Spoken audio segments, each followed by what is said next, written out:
Question 15, Section B. Read the source given below and answer any four out of the following questions. Capacitance is the ratio of change in electric charge of a system to the corresponding change in its electric potential. Capacitors consist of two parallel conductive plates, usually a metal, which are prevented from touching each other, that is means separated, by an insulating material called the dielectric.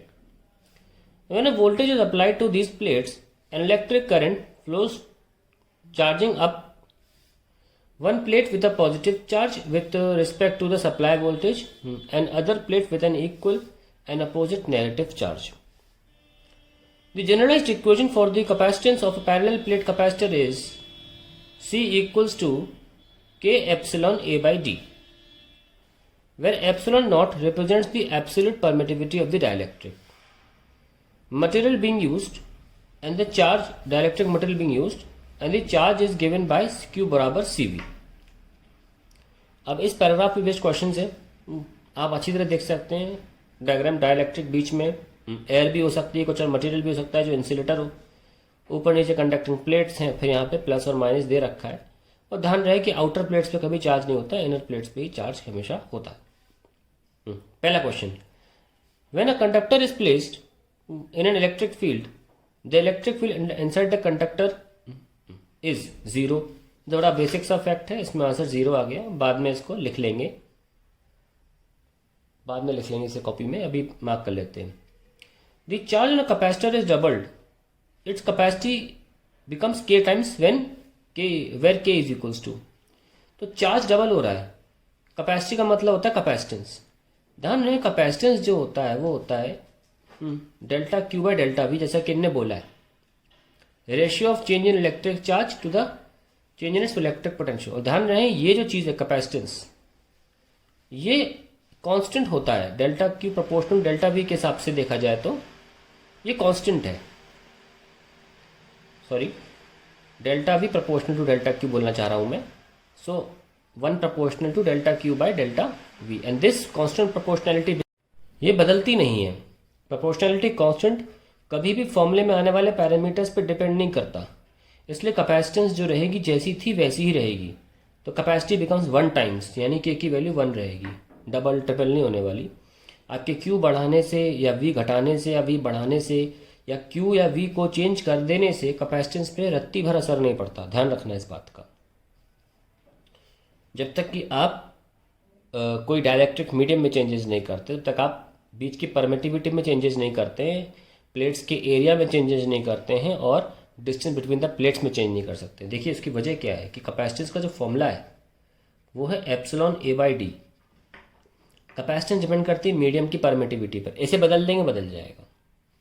Depend करती है area of plates और distance between the plates. आप इसमें से कुछ भी नहीं बदल रहे हैं, आप सिर्फ चार्ज को चेंज कर रहे हैं. ऐसा करने से कुछ नहीं होगा. ठीक है, चलिए आगे बढ़ते हैं. तो आंसर K1 है. Why does the capacitor block DC at a steady state? Due to high frequency of DC signal, due to zero frequency of DC signal, the capacitor does not pass any current at a steady state. Due to zero frequency of DC signal. देखिए, why capacitor blocks DC signal, यानी कि direct current. ये तो वही बात को बोल रहा है, C does not pass. बात तो वही है ना, ये तो सवाल ही है. गलती से बी और डी ऑप्शन सेम छप गए, कोई बात नहीं. The answer is due to zero frequency of DC signal. Same option आ गया. खैर, हमें तो मैटर ऑफ फैक्ट पता होना चाहिए. फ्रीक्वेंसी को भी बदलती नहीं है, उसकी मतलब डायरेक्शन नहीं बदलता है डायरेक्ट करंट का, एक ही दिशा में होता है डायरेक्ट करंट ऐसे. तो फ्रीक्वेंसी तभी तो होगी जब पोलैरिटी चेंज होगी, होती नहीं है तो फ्रीक्वेंसी जीरो होती है, जिसकी वजह से कैपेसिटर डायरेक्ट करंट को ब्लॉक करता है. तो इसका आंसर डी या बी में से कुछ भी है. Obviously this is a misprint, there must be another option जो डिफरेंट होना चाहिए, पर ठीक है, हमें मेन मुद्दा पता चल गया, due to zero frequency of the DC signal. अच्छा, कुछ लोग सोचते होंगे due to high frequency of DC signal होना चाहिए.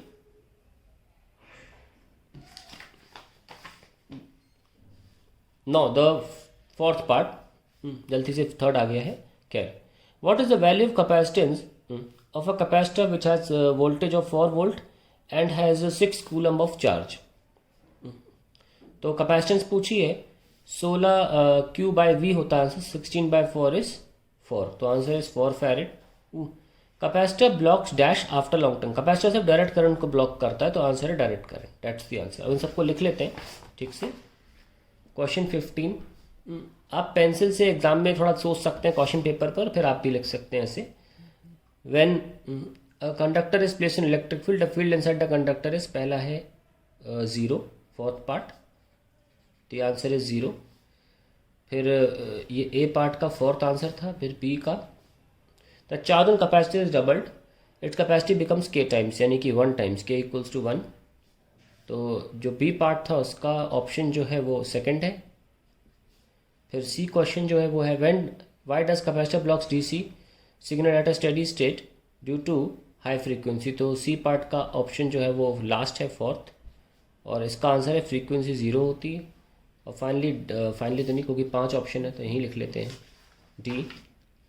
What is the capacitance of a capacitor which has voltage, तो कैपेसिटेंस का मिला होता है Q by V. At that time that charge is 16 has been transferred and 4 volt है, तो 4 farad. और फाइनली आपका लास्ट है capacitor blocks direct current after long time. तो ये आपके आंसर्स हो जाते हैं.